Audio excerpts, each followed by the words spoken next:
What is up, gang? Adam here at FM Immortal, and very recently we released a video talking about whether or not Chelsea should have sacked Maurizio Pochettino, and we promised to follow it up with a 2024 summer rebuild video, so here we are.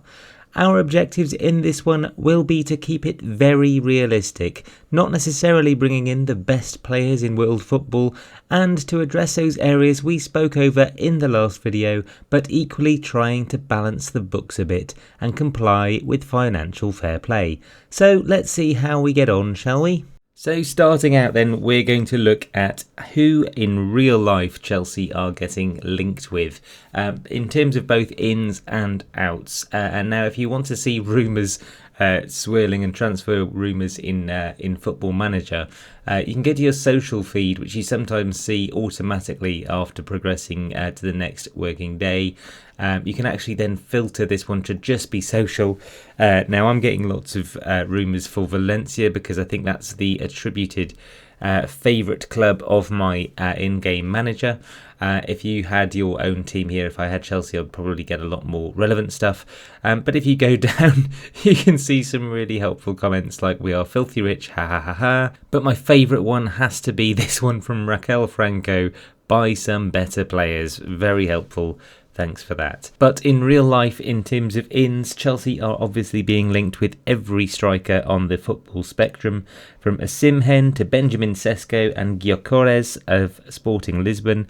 We're also being linked with a few more wingers because we haven't got enough of those already, in Nico Williams and Olise from Crystal Palace.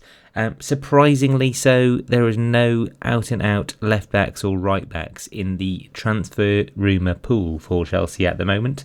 Certainly not that I've seen or been able to find online. In terms of outs then, there's quite a few that are being rumoured to leave. So Malang Sarr, who's been very much out of favour with Chelsea and out on loan for the most part of his career. Ian Maatsen is expected to complete a switch to Dortmund on a permanent deal. You have Lewis Hall, who's kind of up in the air at the moment, but the game thinks that the transfer is arranged and he'll be joining Newcastle permanently. Obviously, the likes of Ziyech and Lukaku will leave on a permanent deal.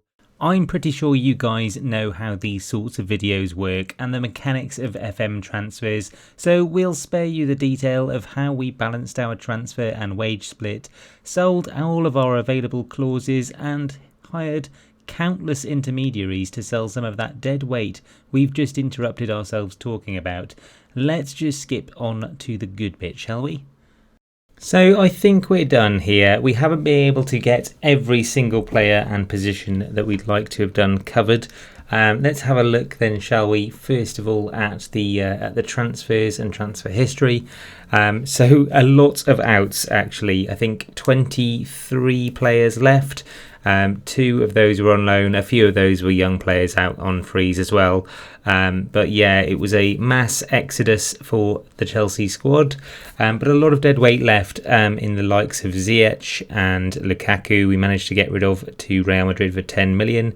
And I think positively, we said we wanted to be quite realistic. Our net spend is £20 million.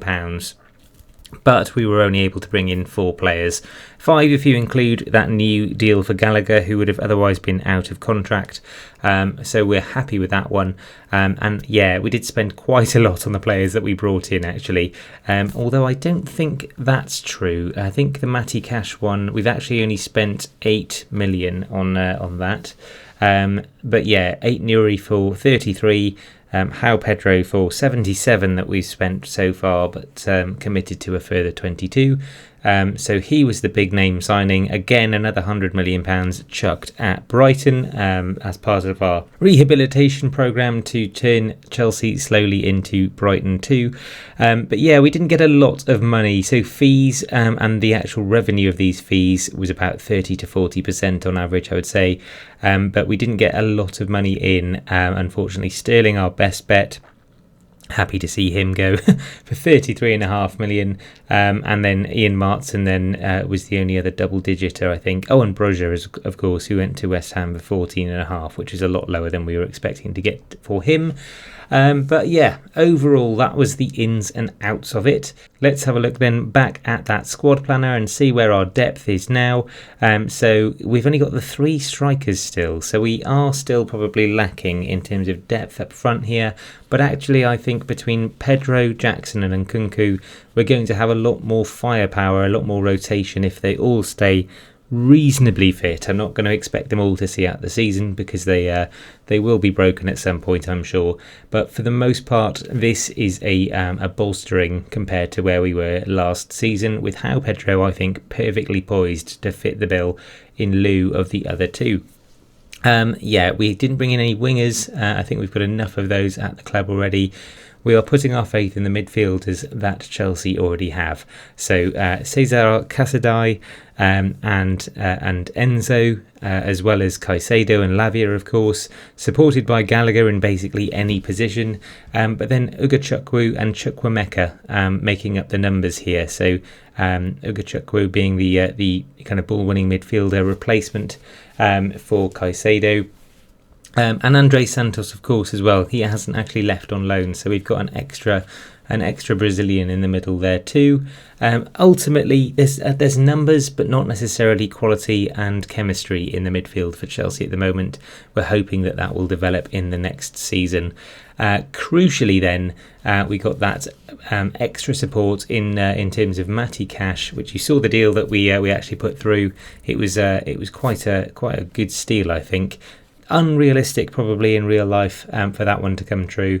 That's probably our most far-fetched, but would be the ideal kind of Premier League calibre peak of his game, and very much hitting the ground running as cover for our very fragile right backs. Then at left back we got our man in Rayan Ait-Nouri, who we very highly rate actually. We think he is a fantastic player, certainly in Football Manager terms he's got all the credentials, but in real life as well he's a really good attacking wing back for Wolves, and I think that he would fit the bill very nicely. We kept hold of Ben Chilwell. We were tempted to sell the player for 88 million if a bid came in from Saudi Arabia again. But yeah, let's have a look, shall we, then, at the experience matrix and what has changed. So with the promotion of a few players into the first team like Gilchrist, Ugachukwu and Chukwuemeka, we've got a few more players in development now. I'm disappointed actually to see that Pedro comes under development. I know he's 22, but we feel like he's quite an established Premier League player. So I thought he'd be in emerging talents. Again, that's where the majority of our players lay. But then in terms of peak players, I think beforehand we only had 4 of these. We've now got 6. And although we have got no experienced players whatsoever, so leadership is all coming from the likes of Reece James now, I think, with fewer players actually kind of over the age of 30 at the club. Obviously, we said goodbye to Raheem Sterling as well as Thiago Silva, so we have lost a little bit of experience there. In terms of what it means for our best starting 11 then, well, I think it's going to be close between Pedro and Nkunku at the start of the season. I'd like to see them both feature heavily so we can work out who's going to be the best player. We'll get Palmer, Gallagher and Jackson though as the 3 around the prong, and then Fernandes and Caicedo I think kind of writes itself, although they've not been the best in terms of on-field chemistry. And then Colwill I would give it to. I think if we got Fofana as the partner, then Fofana. Otherwise, if he's still crocked, it's going to be Disasi there. James and Chilwell I think are still the obvious first choice there, but we're particularly happy with Ait-Nouri here as an option. And of course, Gusto, I think, ended the season absolutely brilliantly. So if he is fit, he will be our second. We've just about arrived at the start of the Premier League season then. So last season, the squad finished 6th.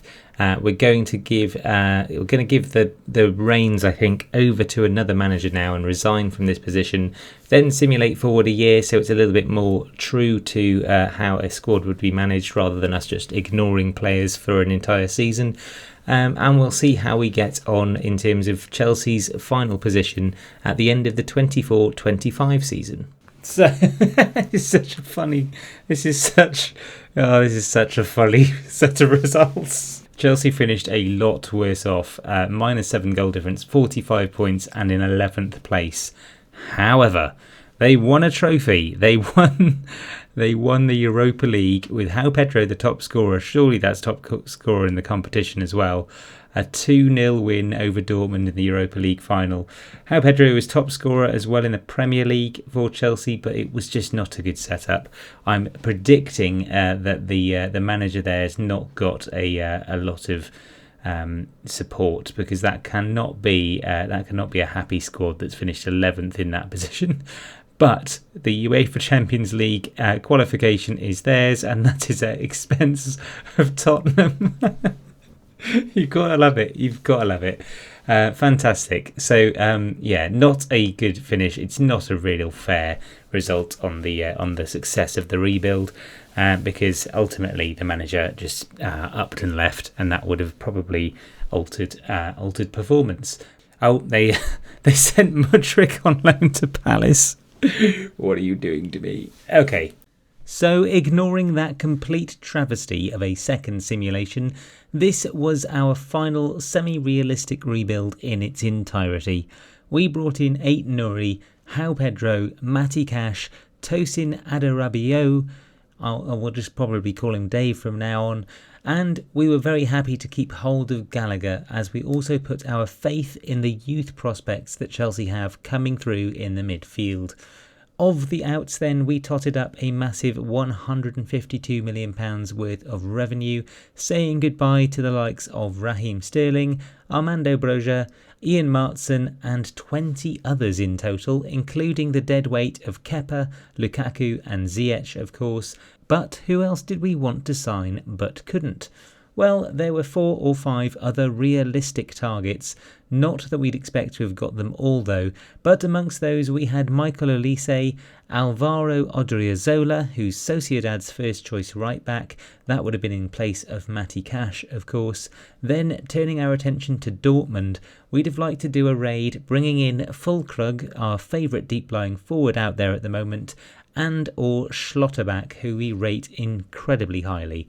And if we couldn't bag the latter, then Diomande would have probably been our likely replacement for Chalobah if we had gotten rid.